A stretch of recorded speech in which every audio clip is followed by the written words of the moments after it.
गोरी गोरी पान फुलासारखी छान, गोरी गोरी पान फुलासारखी छान. आई अंबेची मूर्ती किती छान, आई अंबेची मूर्ती किती छान, आई अंबेची मूर्ती किती छान.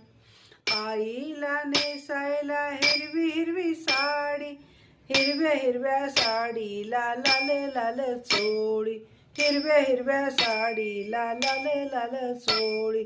आईच्या हातात त्रिशूळ तलवार, आई अंबेची मूर्ती किती छान. गोरी गोरी पान फुलासारखी छान, गोरी गोरी पान फुलासारखी छान. आई अंबेची मूर्ती किती छान, आई अंबेची मूर्ती किती छान, आई अंबेची मूर्ती किती छान.